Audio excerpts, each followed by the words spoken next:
Dr. Zweli Mkhize is the Treasurer-general of the African National Congress. We're in his office now. Dr. Mkhize, thank you very much for the time. Thank you. You're welcome.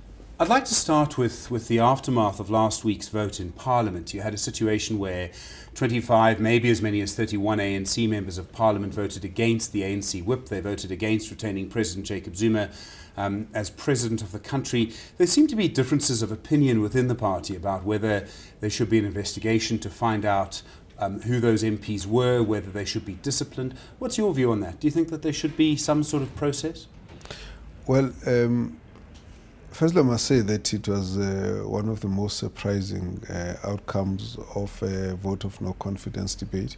Over the months, over the years, we have always never really taken the issue seriously because, it's a gimmick in Parliament. You pick up the issue of picking on the existing president and challenge him onto a vote of no confidence. The opposition loses, they come back again. It's a way of garnering votes and trying to challenge and give support and to their party, as it were.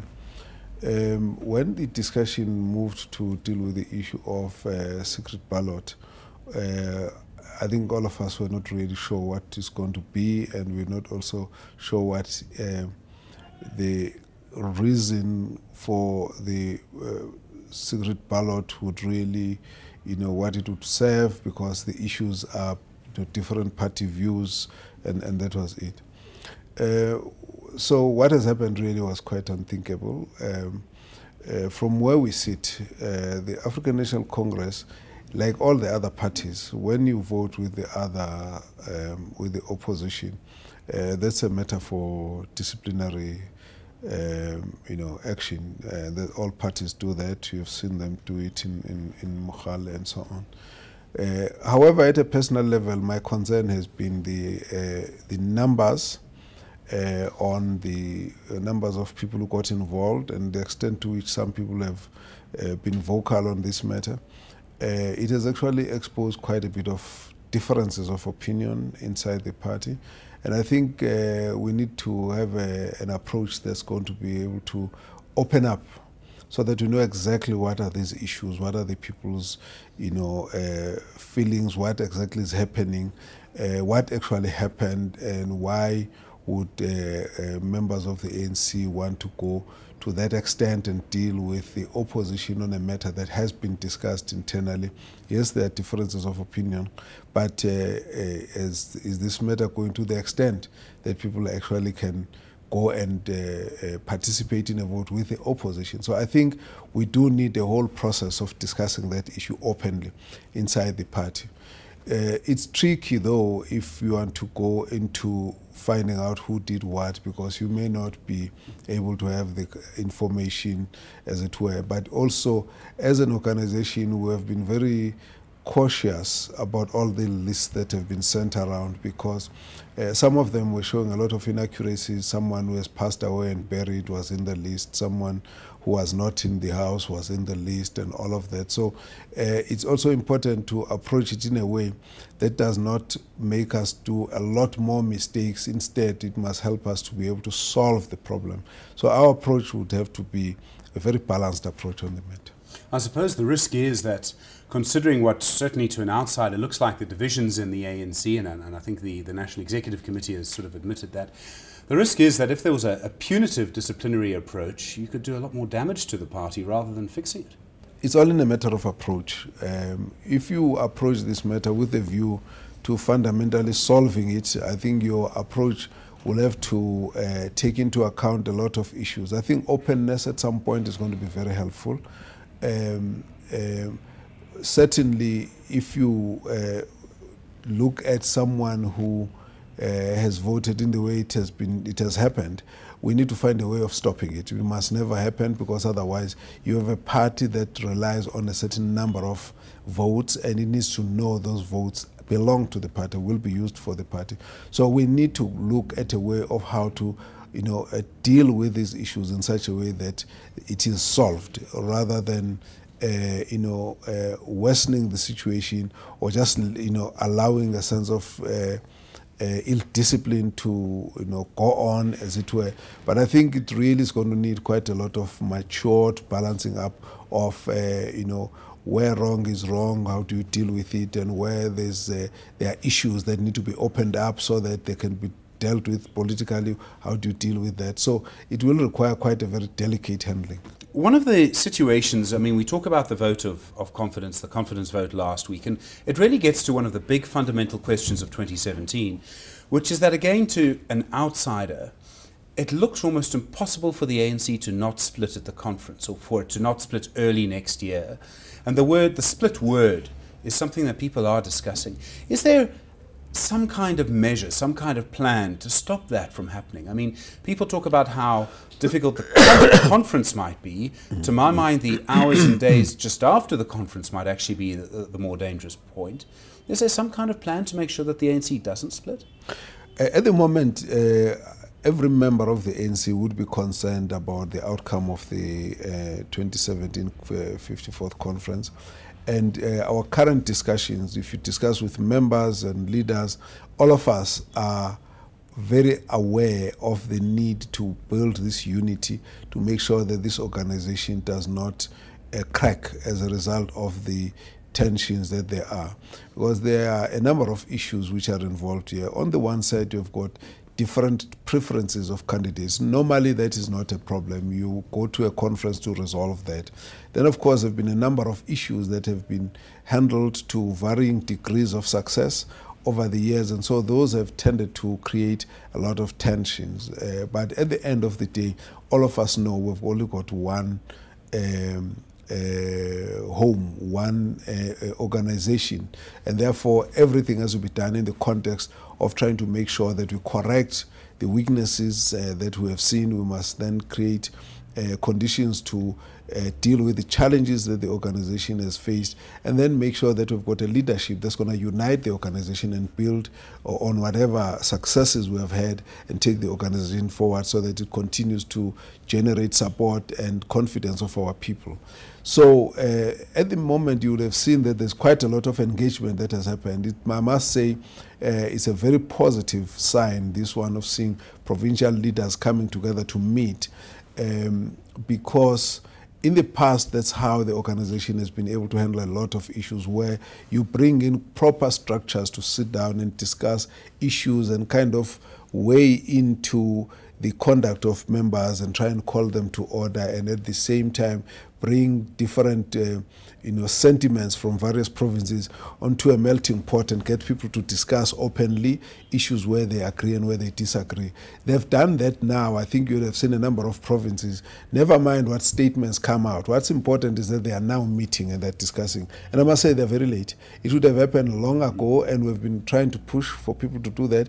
And the reason why it has not happened, I think all of us got entangled into the excitement of throwing up names, and then we started sending names out which were really self-proclaimed more than actually emerging from the branch processes, which is still going to come in the next year. But nevertheless, I think we must also take responsibility as the leadership that we should have also been stronger to say to people, here's a process, let's stick to it. Instead, we have seen senior leaders participating in a process that was in a way deviating from the process of what the ANC should have been doing. There was a reason why things have happened in a particular way. The challenge of just getting a whole new system that's not been discussed properly is that you don't have a sense of what rules should you be applying at that level. And so somewhere along the line, you start getting the whole organization entangled in the approaches that they don't know how to resolve. So that is an issue that I think is going to be assisted by the fact that provincial leaders, they were asked by the NEC around August, July last year to say, let's start these discussions going. And that is basically to be saying that it opens up a space for different levels of leadership to start discussing the challenges the organization is facing, the kind of character of leadership that we need, the performance of individuals, and therefore begin to openly engage in a situation which is constructive for the organization and for the individuals. Thereafter, they can have a much better informed approach. So I think that the fact that there's already a discussion means you are already lessening tensions and lessening the possibility of a split, because all the views are on the table. There's no one who's going to surprise anyone. And also, you know, when the leadership meet like that, what tends to create a split is when people don't listen to each other, don't hear each other, and some behave when they feel that others are behaving in a kind of bully approach. Then, of course, the others react wrongly and so on, because these are human dynamics. Now, the way that is happening now, comrades are putting issues on the table. You see, when we were going towards Mangaung, we did exactly the same thing. We disagreed, but we sat down and we said, are we right about the challenges? And we said, yes, we are right. Are we right about the characteristics of this particular comrade? And then we go through all of them, and what about this one? And then, okay, let's come to the end and add up. What does it add to? It adds up to two different people, because we come from different environments. Provinces are not the same. The impact of the people's strength is not the same for the needs of various provinces. So you'll find that. So the way the situation is going now is that you are likely to be able to get a much more responsible approach to the debate of leadership, because each one of the comrades are going to be raising their view of why they think this one and not that one. Now, in the first instance, that's where we should have started. So I'm saying, never mind what has not happened. Let's face the fact that now the reality of having to take responsibility for redirecting the organization and making sure that the fate of the organization is handled with a sense of responsibility is a lot more encouraging now. You can actually go into a point where you'll say, all these leaders in the provinces, you sit down here, tell us what were you discussing, and they'll tell us these are the views, these are the issues, these are the difference, we are not agreed here, we are not agreed there, and so on and so on. Then that's fine, because you can at least say, if there's a basis on which you disagree, can you find a formula that's going to make you resolve this issue without a fight? I suppose it's the old thing, it's always good to talk. It's always good to talk. Coming out of that, I mean, there was a meeting yesterday on Monday where the provincial leaderships of the ANC in Mpumalanga and the provincial leadership of the ANC in Limpopo, they said various things, but one of the things that I understand that they said was that they said there should be a consensus about who the new leader should be. In other words, there shouldn't be an election. There should be one candidate, a compromise. I suppose you would say a compromise candidate would be the way most people would see that. I mean, is that a good option for the ANC? Is that something that people should consider? Trying to, because there's always the difficult job of people should have a democratic right to vote. But in a situation like this, you also want a candidate who will keep the ANC together, which is also important. I think what we cannot do is to say what the ANC can and can't do in terms of what formula they cannot use. What is important is, what is the objective? The objective is to unite the widest sections of the African National Congress, is to unite the widest sections of the ANC support base, which is not necessarily membership. It's also to unite the widest cross-section of South Africans behind the vision of what the ANC was in the first instance, trying to do, and that is to transform society and our economy and creating a better country. Now, if that is what we are going to achieve and we find a formula to be able to do that, then it helps. You might find that the approach is to try and create a consensus, but the consensus may be everybody agrees and then there's no context, that's fine. But the approach may be we're trying to get one candidate and then maybe it's not possible. How do we resolve that? At the end of the day, what you need is to remove the toxicity of the environment, and the issue must well be at the end, how do we make sure that the process is so all-embracing, so respecting, so uniting, that even those who may not have necessarily succeeded with their candidate preference, they still feel that they are part of the process. Once you heal that aspect of the process, you are then able to get a stable outcome thereafter. The stable outcome is important because the ANC will never stop having different views, different preferences, different approaches to how you solve a problem. There will always have to be a consensus on one thing that you approach, and even if you have to change it later. So the point at the end of it for us is the process must be inclusive, so that at the end we can own the outcome. And that's what I think is the effort that the leadership are trying to work on. It may be done, it may be an option, but any process that comes to a situation where there is no contest, there is a sort of compromise person or compromise candidate, would need to be legitimate, I suppose, would be a word you could use. Yes, no, ultimately who emerges as a leader or who emerges as part of the leadership have to emerge out of a process where everyone accept the credibility of the process, the credibility of the people who are supposed to make that decision, because whatever discussions that the leaders do have, that's not where the decisions are made. The decision is made by the delegates.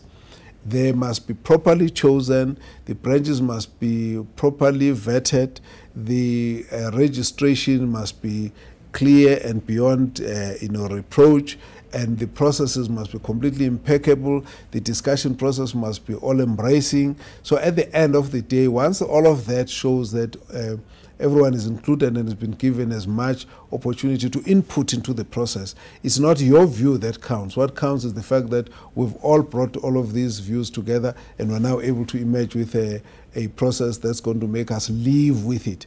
Because at the end, it doesn't have to be someone that everybody is accepting, but it's someone that we can live with. It's a process that can make us all work together afterwards. So for us, what the best way is the one that's going to keep us strong, united, and make everybody feel that we've participated. You know what the Chinese will say? They say that as long as this animal catches the mice, it's a very good cat, irrespective of what color it is. People are immediately going to think of compromise names. I mean, I can just imagine off the top of my head, people will say Kgalema Motlanthe, David Makura, Zweli Mkhize. The ANC has got so many leaders. The ANC members have got such a wide variety of preferences. The constitution of the ANC literally allows anyone to be nominated and to nominate. In that way, we cannot say beforehand what is the right person. What we will say at the end is that the process has been so good, the one who has emerged is the right leader. I had to try. On Wednesday, so tomorrow as we record this now, two different groups of the ANC in KwaZulu-Natal are going to court. They're going to court against each other. They're challenging one of them is challenging the outcome of the previous KwaZulu-Natal Congress. You used to be the leader of the ANC in KwaZulu-Natal. You were premier there.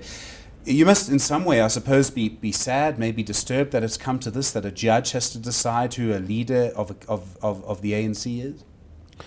I am actually quite disappointed and saddened that for the history of that ANC leadership in that province, who have been able to work together, unite that province and build it into a very respectable constituency, which was performing very well in government and also very positive in its contribution to the ANC in general, that we could end up with a breakdown in communication and relationships such that the matter has to land in court. It is a very sad one, because in the past, when one was part of this, there were no difficulties that could not be resolved. There were no issues that could not be confronted. There was no individual who could not be corrected and be told when they were going wrong. There were no issues which were holy cows where the leadership was not supposed to deal with them. There were no sensitivities that the leadership did not appreciate and handle with such care. And at the end of it, you were able to create a formidable multi-layered leadership that was able to deal with issues at various levels of the province. Some of the people sometimes thought there were no problems in KwaZulu-Natal. When we sat down and discussed how problems were existing in each and every branch and we went to deal with them, we had an approach that said we deal with the smoke long before the flames appear. And therefore we would make sure that when there are issues of governance and their leadership issues, there are different branches, there are different people, you are going to find dynamics, you are going to find tensions. Those issues can be resolved. Now, we tried to pull a process to get the leadership to work together to try and resolve this issue so that court becomes unnecessary. However, that has not really borne the fruit, as I think evidenced by the fact that the matter is going to court. We can only say that maybe when our members sit across the different benches in court, we need to probably use this as a moment of reflection to say this is not where we should be to resolve the problems. But are we able to hear each other when we talk? Are we able to understand each other when there are objections? Are we able to resolve each other and carry each one of us along whenever there are transgressions or there are dissatisfactions in such a way that we can always keep the name of the ANC and the role of the party uppermost in the resolution of problems so that there is no need for a judge to take a decision. I can't argue about the merits of what is it that's caused comrades to go to court and why others could not resolve the issues and whether in fact there is where the real breakdown is. All one can say is that we need to learn from this and work in a process that will ultimately make it unnecessary for ANC problems to be resolved in court. My final question now. There is, I think, across the country, among ANC members, non-ANC members, people who voted for the ANC, people who voted for other countries, there's a sense of despondency, a sense of loss of hope. I mean, I'm sure you will have noticed it around the country as well, that people feel the economy is slowing, the mining sector's in serious trouble, there's huge unemployment, and people are feeling that with the ANC in the situation that it is, with people are almost turning on each other rather than working together. Is there something you can say to give all of us as South Africans hope that the country our children are going to live in is better than the country, better than the present we're living in now? Well, I think it is correct to say that there will be a degree of despair. There will be a degree of restlessness. Why shouldn't we expect it if the economy is growing at 0.4%?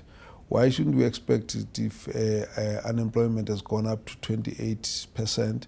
Why shouldn't we expect it when there is a recession in the first term of this year, and when there's also been ratings downgrade and so on? In many countries, that is what depresses the national mood. South Africans are not unique. That's really where our biggest problem is coming. Everything else just adds on top. So the sense of people feeling desperate is because of a very terrible economic cycle that we are in. Yes, whether we would all agree about how much of that could be, we can identify some culpable the individual for it and so on. What we need to know is that a number of the problems may be kind of problem that may besiege the country irrespective of who the leaders are. Some of them may well be problems which might persist even after President Zuma has gone. What is most important, though, is to recognize the fact that we are going through a difficult time, and we must search within ourselves as South Africans, as the ANC, to look at what solutions we can work together on to build ourselves out of the situation that we are in. And I believe that we are capable of that. I also believe that it is possible to resolve a number of problems, even though there are issues that are not resolved inside the ANC. Even though, as well, when you look at some of the dynamics in the ANC, they've really been accentuated by the fact that this is an election year, there's going to be a conference, and so all the issues are quite up there. But, we are saying the ANC is focusing on ensuring that that conference we're going to must help us also solve a number of issues. In the first instance, it must build unity in the ANC and ensure that the ANC is renewed that it is revitalized with a lot of corrections of its weaknesses and a lot of new thinking energy that needs to come into that. Secondly, that out of that conference, that leadership must help us to tighten up and strengthen the issues of governance and fight corruption and strengthening good governance and make sure that people's confidence is not eroded on the government as well as the party. And that leadership must be able to deal with the issues of our economy. The issue of growth becomes very important. The issue of creating jobs becomes very important. The issue of transforming the economy becomes very important. And it will require us to build confidence amongst ourselves as South Africans, both in government and in private sector and civil society in general, because when we begin to focus on the issue with an approach that gets all of us to have a unity of purpose, we'll be able to achieve a lot more, even if there are lots of challenges that we face. That on its own is going to be able to get the country to move forward. And I feel very positive that we'll be able to achieve that. Dr. Zweli Mkhize, Treasurer-General of the African National Congress, thank you so much for your time. I really do appreciate it, and good luck to you and the party for the future. Thank you very much.